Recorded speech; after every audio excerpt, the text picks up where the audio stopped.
America বিশ্বের বৃহত্তম তেল উৎপাদনকারী হওয়ার সত্ত্বেও কেন নিজের তেল ব্যবহার করতে পারে না? এটি এমন একটি পরিস্থিতি যে একজন ব্যক্তি নিজের জমিতে গম চাষ করছে, কিন্তু নিজের ব্যবহারের জন্য তাকে অন্যদের সামনে হাত পাততে হচ্ছে লিটারেলি। আমরা যে পৃথিবীতে বাস করি সেখানে যা দেখা যায়, বাস্তবতা প্রায় সময় তার উল্টোটা হয়। বন্ধুরা, এই ভিডিওতে আমরা আরও জানব ঠিক একইভাবে প্রতি বছর চীন থেকে লক্ষ লক্ষ কন্টেইনার আমেরিকায় যায়, কিন্তু সেখানে সেগুলোকে কেন আস্তা করে ফেলে দেয়া হয়। আর এই সব কিছুর মাঝে ইরান কিভাবে এবং কেন বোয়িং 777 বিমান চোরাচালান করে। হ্যালো এভরিওয়ান, ওয়েলকাম করছি অন বোর্ড উইথ ছেত্রীর আরেকটি নতুন এপিসোডে। চলুন তাহলে দেরি না করে শুরু করা যাক।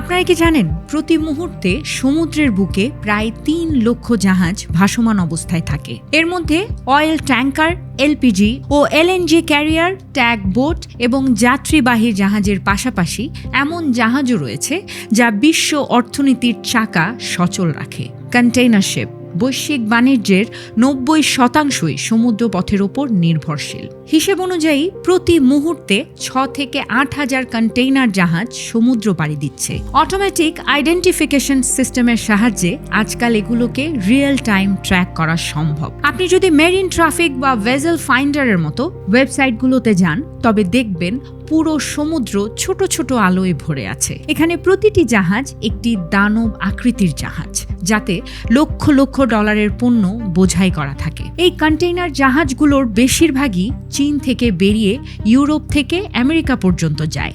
বিস্ময়কর ব্যাপার হলো, প্রতিটি জাহাজে গড়ে 5,000 কন্টেইনার থাকে। সেই হিসেবে প্রায় 4 কোটি কন্টেইনার সব সময় সমুদ্রের চলাচল করছে। আমাদের কাপড় থেকে শুরু করে মোবাইল ফোন পর্যন্ত সবকিছুই কোনো না কোনো সময় এই কন্টেইনারে করে আমাদের কাছে পৌঁছচ্ছে। আপাত দৃষ্টিতে সবকিছু স্বাভাবিক মনে হয়। একদিক থেকে পণ্য এসেছে এবং খালি কন্টেইনার ফেরত চলে যাচ্ছে, কিন্তু বাস্তবতা এর চেয়ে অনেক বেশি আশ্চর্যজনক এবং উদ্বেগজনক। আমাদের বিশ্বের বাণিজ্যের ভারসাম্য একেবারেই ভেঙে পড়েছে বলা যায়। চীন পুরো বিশ্বকে এতটাই পণ্য বিক্রি করে যে তাদের কাছ থেকে ভরা কন্টেইনারের বন্যা বয়ে যায়। যদি শুধু 2023 সালের কথা বলি, তাহলে দেখা যায় চীনের ট্রেড সারপ্লাস ছিল 823 বিলিয়নেরও বেশি। অর্থাৎ ওই বছর চীন $3,380 বিলিয়ন পণ্য রপ্তানি করেছে এবং $2,557 বিলিয়ন পণ্য আমদানি করেছে। বাকি ছিল $823 বিলিয়ন।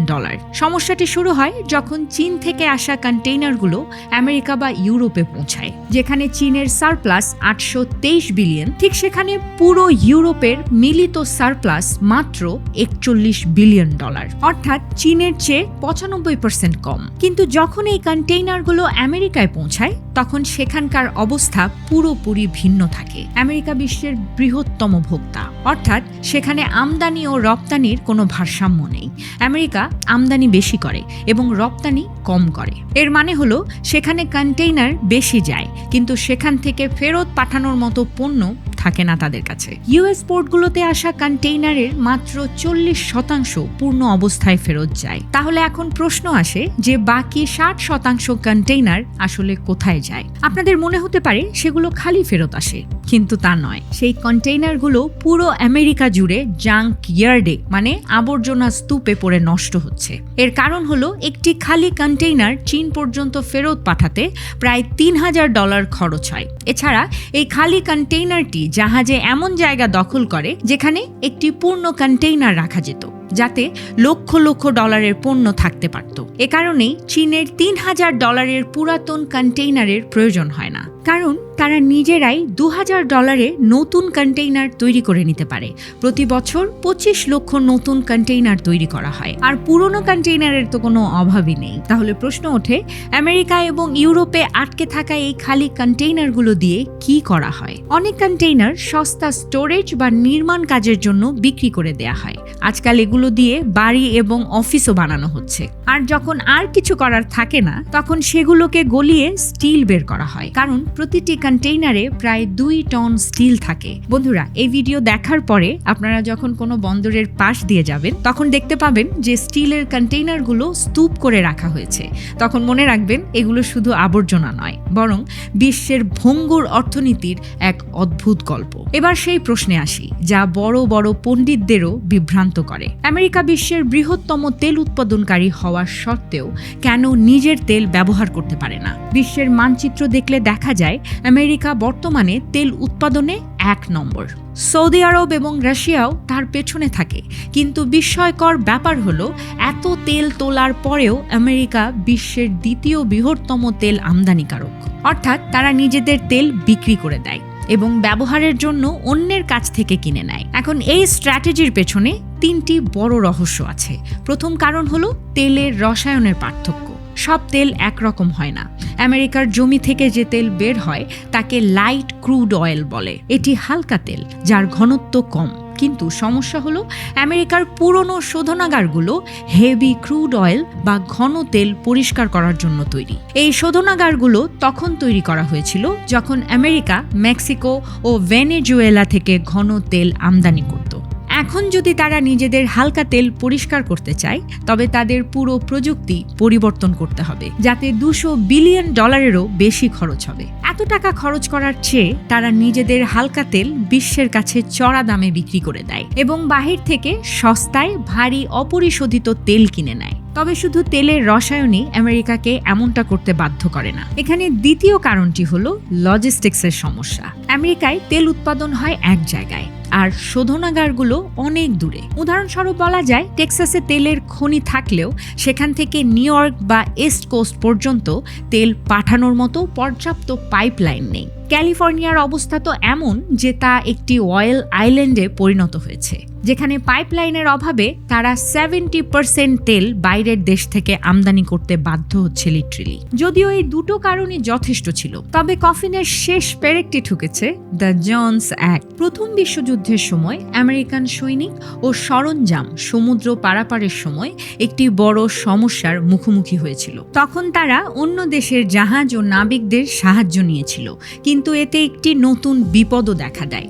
যদি আমেরিকার সাথে বন্ধু রাষ্ট্রগুলোর কোনো যুদ্ধ লেগে যায়, তবে সৈনিকদের সরিয়ে নেয়ার মতো কোনো প্রশিক্ষিত নাবিক বা জাহাজ তাদের কাছে থাকবে না। এই সমস্যার একমাত্র সমাধান ছিল আমেরিকার নিজস্ব মার্চেন্ট মেরিন জাহাজ থাকা, যা স্বাভাবিক সময়ে কার্গো পরিবহন করবে, কিন্তু আবার প্রয়োজনে ওয়ার মোডে রূপান্তর করা যাবে। এর পরিপ্রেক্ষিতে সিনেট ওয়েসলে জোনস একটি বিল পেশ করেন, যার নিয়ম অনুযায়ী আমেরিকার এক বন্দর থেকে অন্য বন্দরে পণ্য পাঠানোর জন্য জাহাজ এবং এর নাবিক উভয়ই আমেরিকান হতে হবে। যেহেতু আমেরিকায় জাহাজ বানানো চীনের তুলনায় 3 গুণ ব্যয়বহুল এবং সেখানে নাবিকদের বেতনও বেশি, তাই এই আইনটি তখন তাদের গলার কাটা হয়ে দাঁড়ায়। টেক্সাস থেকে নিউ ইয়র্ক পর্যন্ত তেল পাঠানোর জন্য আমেরিকার হাতে গোনা কয়েকটা জাহাজ আছে এবং সেগুলোর ভাড়াও এত বেশি যে 1 ব্যারেল তেলের ওপর $5 বেড়ে যায়। তাই আমেরিকান শোধনাগারগুলোর মনে হয় যে নিজেদের তেল রেখে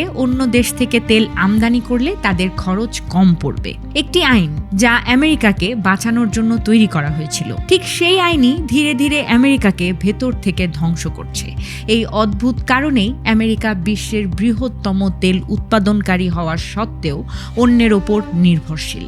আমেরিকার এই নির্ভরতা থেকে সরে এসে যদি ইরানের পরিস্থিতির কথা বলি, তবে দেখা যায় আমেরিকা ইরানের উপর বছরের পর বছর ধরে নিষেধাজ্ঞা দিয়ে রেখেছে। এই নিষেধাজ্ঞার কারণে ইরান আমেরিকা বা আমেরিকার মিত্রদের কাছ থেকে কোনো কিছু কিনতে বা বিক্রি করতে পারে না। কিন্তু ইরানের মাহান এয়ারের বহরে আমেরিকান ও ইউরোপীয় বিমানের বিশাল সমাহার দেখা যায়। তাহলে এখন প্রশ্ন ওঠে যে ইরান কিভাবে বোয়িং 777 স্মাগল করে।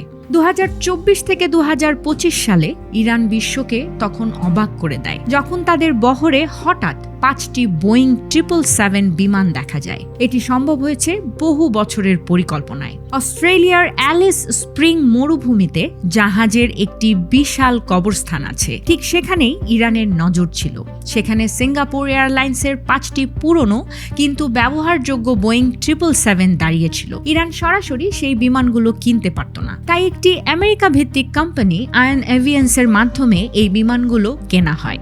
এরপর বিমানগুলো চীনে নিয়ে যাওয়া হয়। সেখান থেকে মাদাগাস্কারের একটি ভুয়া কোম্পানি উডেন এভিয়েশনের কাছে বিক্রি করা হয়। এই কোম্পানিগুলোর বাস্তবে কোনো অস্তিত্ব ছিল না, শুধু কাগজে কলমে ছিল, যাতে যুক্তরাষ্ট্রের নজর থেকে বাঁচা যায়। যখন বিমানগুলো মাদাগাস্কারের পতাকা তলে নিবন্ধিত হলো, তখন আমেরিকার ফেডারেল এভিয়েশন অ্যাডমিনিস্ট্রেশনের উপর নিয়ন্ত্রণ শেষ হয়ে গেল।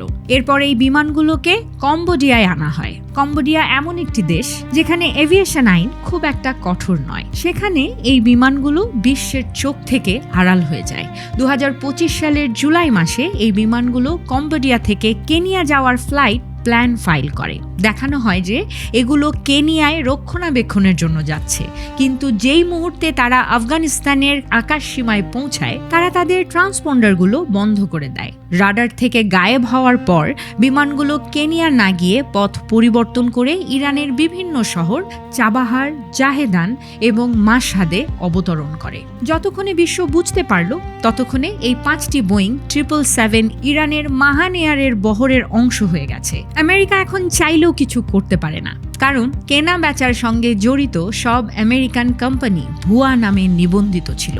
বর্তমানে মাহান এয়ারের কাছে 50 থেকে 60টি সক্রিয় বিমান রয়েছে, যার মধ্যে বেশিরভাগই এয়ারবাস। তবে 7টি আমেরিকান বোয়িং বিমানও রয়েছে। এই বিমানগুলো অন্য দেশেও অবতরণ করে এবং তাদের আকাশসীমাও ব্যবহার করে, কিন্তু আমেরিকা কিছু করতে পারে না, কারণ শিকাগো কনভেনশন আইন অনুযায়ী যতক্ষণ না কোনো দেশ অন্য দেশের সাথে সরাসরি যুদ্ধে লিপ্ত না হয়, ততক্ষণ বেসামরিক বিমানগুলোকে আকাশসীমা ব্যবহার বা অবতরণ থেকে আটকানো যায় না। তবে নিষেধাজ্ঞার কারণে অনেক দেশ মাহান এয়ারের ফ্লাইটগুলোকে জ্বালানি ভরার অনুমতি দেয় না।